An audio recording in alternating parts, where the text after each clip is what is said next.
moon madness, a touch of fever? I wish I could think so. But when I am alone after dark in the waste places where my wanderings take me, and hear across infinite voids the demon echoes of those screams and snarls, and that detestable crunching of bones, I shudder again at the memory of that eldritch night. I knew less of woodcraft in those days, though the wilderness called just as strongly to me as it does now. Up to that night, I had always been careful to employ a guide, but circumstances now suddenly forced me to a trial of my own skill. It was midsummer in Maine, and despite my great need to get from Mayfair to Glendale by the next noon, I could find no person willing to pilot me. Unless I took the long route through Pottawisset, which would not bring me to my goal in time, there would be dense forests to penetrate. Yet, whenever I asked for a guide, I was met with refusal and evasion. Stranger that I was, it seemed odd that everyone should have glib excuses. There was too much important business on hand for such a sleepy village, and I knew that the natives were lying. But they all had imperative duties, or said that they had, and would do no more than assure me that the trail through the woods was very plain, running due north, and not in the least difficult for a vigorous young fellow. If I started while the morning was still early, they averred, I could get to Glendale by sundown and avoid a night in the open. Even then, I suspected nothing. The prospect seemed good, and I resolved to try it alone, let the lazy villagers hang back as they might. Probably I would have tried it even if I had suspected, for youth is stubborn, and from childhood I had only laughed at superstition and old wives' tales. So before the sun was high, I had started off through the trees at a swinging stride, lunch in my hand, Guardian automatic in my pocket, and belt filled with crisp bills of large denominations. From the distances given me and a knowledge of my own speed, I had figured on making Glendale a little after sunset, but I knew that even if detained overnight through some miscalculation, I had plenty of camping experience to fall back on. Besides, my presence at my destination was not really necessary till the following noon. It was the weather that set my plans awry. As the sun rose higher, it scorched through even the thickest of the foliage and burned up my energy at every step. By noon my clothes were soaking with perspiration, and I felt myself faltering in spite of all my resolution. As I pushed deeper into the woods, I found the trail greatly obstructed with underbrush and at many points nearly effaced. It must have been weeks, perhaps months, since anyone had broken his way through, and I began to wonder if I could, after all, live up to my schedule. At length, having grown very hungry, I looked for the deepest patch of shade I could find and proceeded to eat the lunch which the hotel had prepared for me. There were some indifferent sandwiches, a piece of stale pie, and a bottle of very light wine, by no means sumptuous fare, but welcome enough to one in my state of overheated exhaustion. It was too hot for smoking to be of any solace, so I did not take out my pipe. Instead, I stretched myself at full length under the trees when my meal was done, intent on stealing a few moments' rest before commencing the last lap of my journey. I suppose I was a fool to drink that wine, for, light though it was, it proved just enough to finish the work the sultry, oppressive day had begun. My plan called for the merest momentary relaxation, yet, with scarcely a warning yawn, I dropped off into a sound slumber. When I opened my eyes, twilight was closing in about me.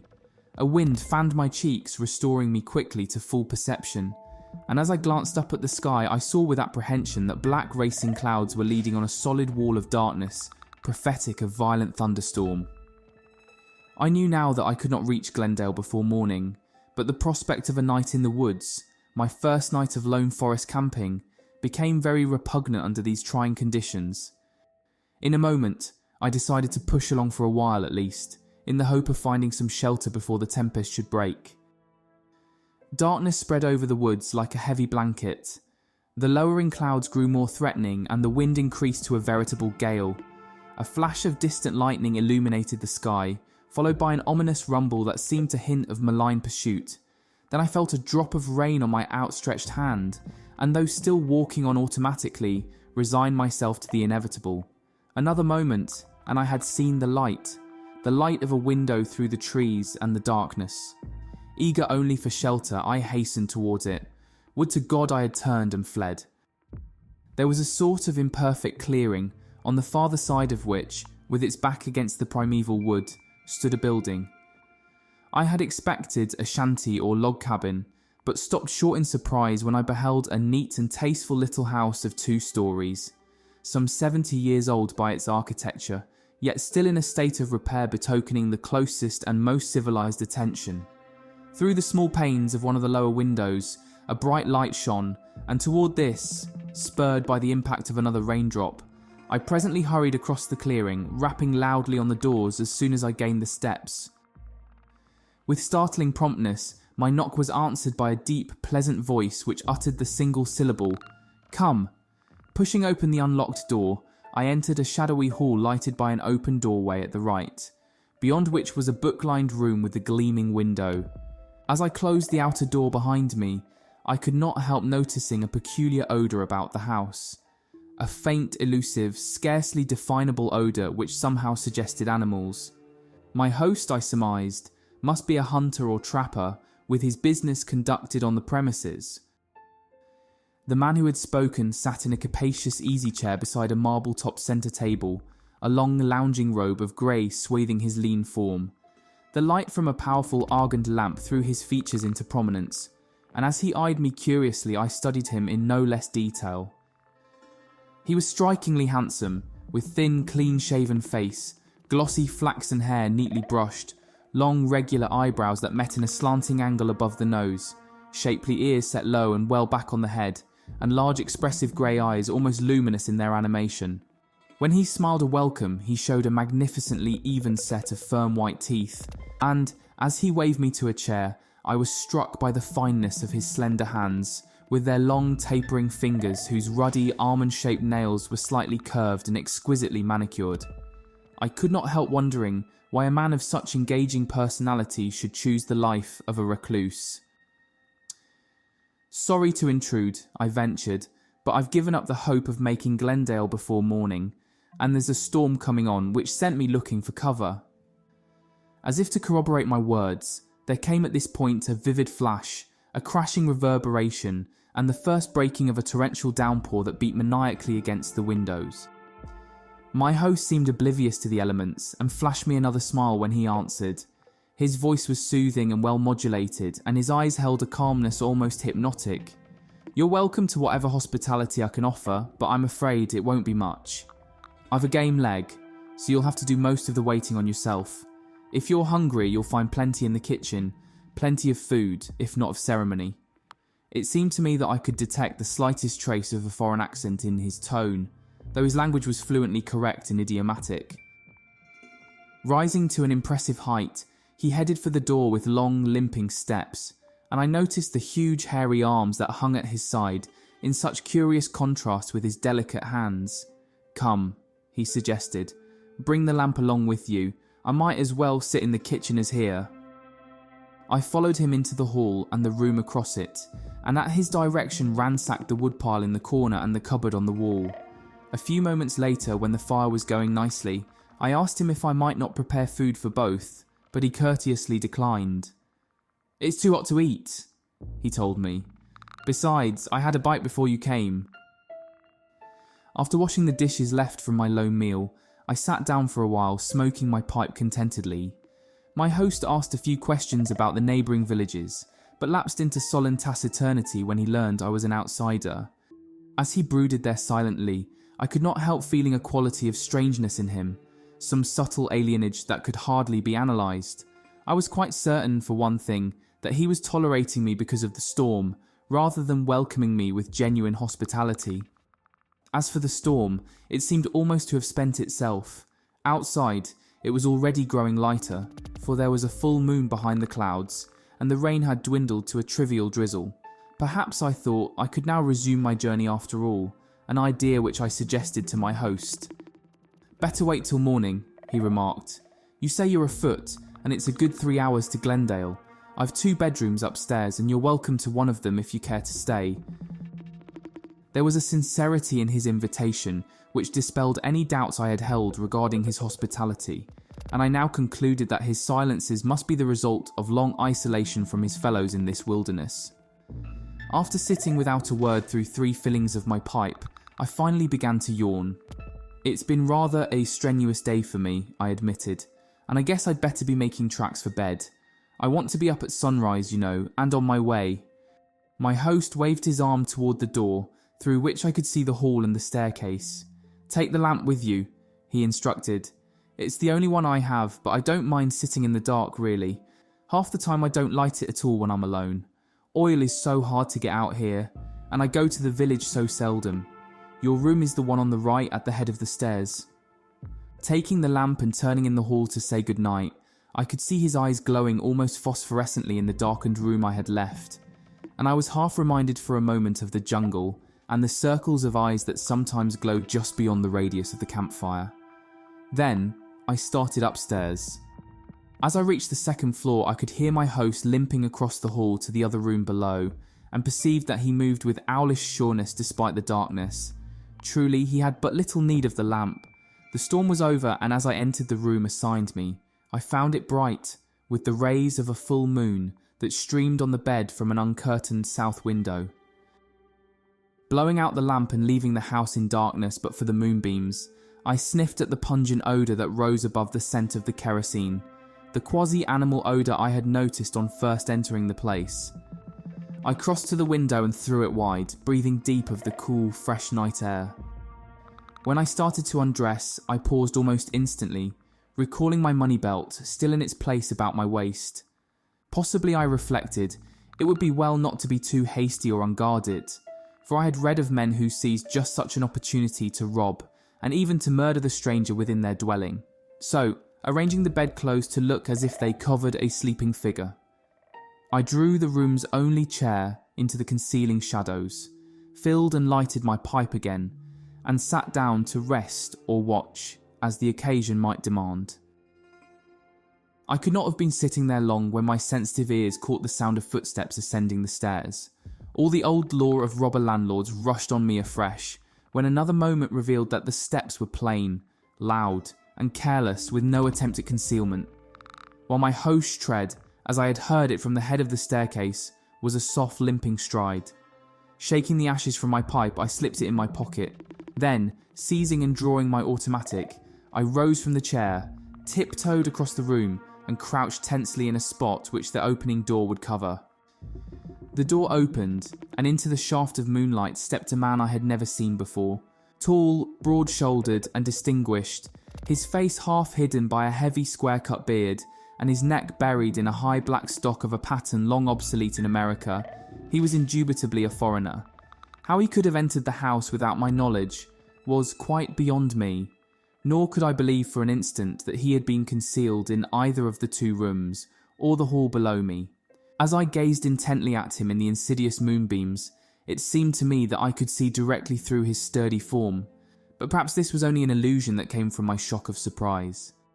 Noticing the disarray of the bed, but evidently missing the intended effect of occupancy, the stranger muttered something to himself in a foreign tongue and proceeded to disrobe. Flinging his clothes into the chair I had vacated, he crept into bed, pulled the covers over him, and in a moment or two was breathing with the regular respiration of a sound sleeper. My first thought was to seek out my host and demand an explanation, but a second later I deemed it better to make sure that the whole incident was not a mere delusive after effect of my wine-drugged sleep in the woods. I still felt weak and faint, and despite my recent supper was as hungry as if I had not eaten since that noonday lunch. I crossed to the bed, reached out, and grasped at the shoulder of the sleeping man.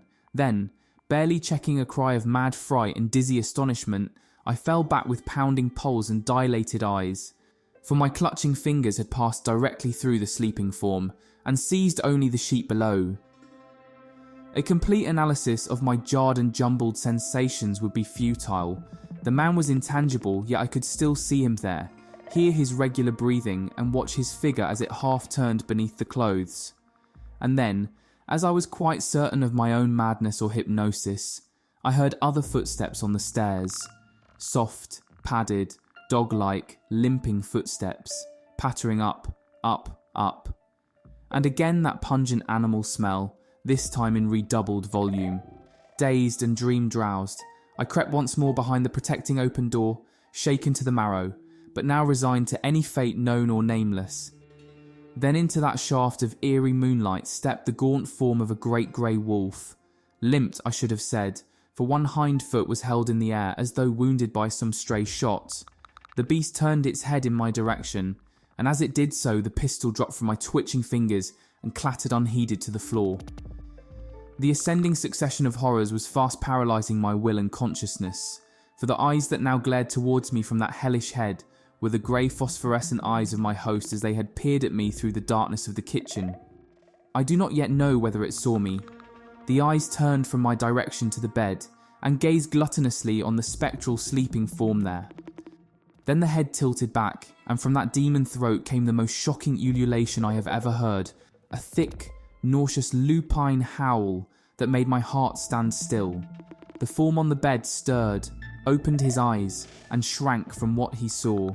The animal crouched quivering, and then, as the ethereal figure uttered a shriek of mortal human anguish and terror that no ghost of legend could counterfeit, sprang straight for its victim's throat, its white, firm, even teeth flashing in the moonlight as they closed on the jugular vein of the screaming phantasm. The scream ended in a blood-choked gurgle, and the frightened human eyes turned glassy. That scream had roused me to action, and in a second I had retrieved my automatic and emptied its entire contents into the wolfish monstrosity before me, but I heard the unhindered thud of each bullet as it embedded itself in the opposite wall. My nerves gave way.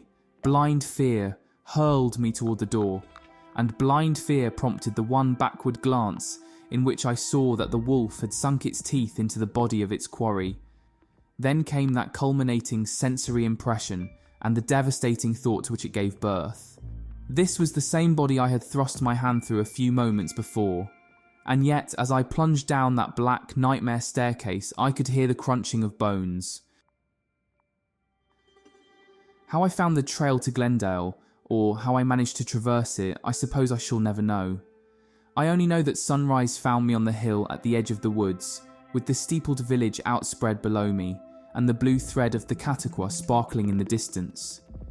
Hatless, coatless, ashen-faced, and as soaked with perspiration as if I had spent the night abroad in the storm, I hesitated to enter the village till I had recovered at least some outward semblance of composure.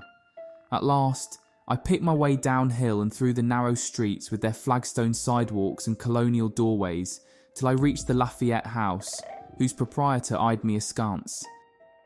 "Where from so early, son, and why the wild look? I've just come through the woods from Mayfair. You came through the Devil's Woods last night, and alone." The old man stared with a queer look of alternate horror and incredulity. "Why not?" I countered. "I couldn't have made it in time through Pottawisset, and I had to be here not later than this noon. And last night was full moon. My God." He eyed me curiously. "See anything of Vasily Ukranikov or the Count? Say, do I look that simple? What are you trying to do? Jolly me?" But his tone was as grave as a priest's as he replied, "You must be new to these parts, sonny. If you weren't, you'd know all about Devil's Woods and the full moon and Vasily and the rest." I felt anything but flippant, yet knew I must not seem serious after my earlier remarks. "Go on, I know you're dying to tell me. I'm like a donkey, all ears." Then he told the legend in his dry way, stripping it of vitality and convincingness through lack of colouring, detail, and atmosphere. But, for me, it needed no vitality or convincingness that any poet could have given. Remember what I had witnessed, and remember that I had never heard of the tale until after I had had the experience and fled from the terror of those crunched phantom bones. There used to be quite a few Russians scattered betwixt here and Mayfair. They came after one of their nihilist troubles back in Russia. Vasily Ukranikov was one of them, a tall, thin, handsome chap with shiny yellow hair and a wonderful manner. They said, though, that he was a servant of the devil, a werewolf, an eater of men. He built him a house in the woods about a third of the way from here to Mayfair and lived all alone. Every once in a while a traveller would come out of the woods with some pretty strange tale about being chased by a big wolf with shining human eyes, like Ukranikov's. One night somebody took a pot shot at the wolf, and the next time the Russian came into Glendale he walked with a limp. That settled it. There wasn't any mere suspicion now, but hard facts. Then he sent to Mayfair for the Count. His name was Fyodor Chernevsky, and he had bought the old gambrel-roofed Fowler place up State Street to come out and see him. They all warned the Count, for he was a fine man and a splendid neighbour, but he said he could take care of himself all right. It was the night of the full moon. He was brave as they make 'em, and all he did was to tell some men he had around the place to follow him to Vasily's if he didn't show up in decent time. They did. And you tell me, Sonny, that you've been through those woods at night. Sure, I tell you. I tried to appear nonchalant. I'm no count, and here I am to tell the tale. But what did the men find at Ukranikov's house? They found the Count's mangled body, Sonny, and a gaunt grey wolf hovering over it, with blood-slavering jaws. You can guess who the wolf was. And folks do say that every full moon. But Sonny, didn't you see or hear anything? Not a thing, Pop. And say, what became of the wolf, or Vasily Ukranikov? Why, son, they killed it, filled it full of lead and buried it in the house, and then burnt the place down. You know all this was 60 years ago when I was a little shaver, but I remember it as if 'twas yesterday. I turned away with a shrug of my shoulders. It was all so quaint and silly and artificial in the full light of day, but sometimes when I am alone after dark in waste places, and hear the demon echoes of those screams and snarls, and that detestable crunching of bones, I shudder again at the memory of that eldritch night.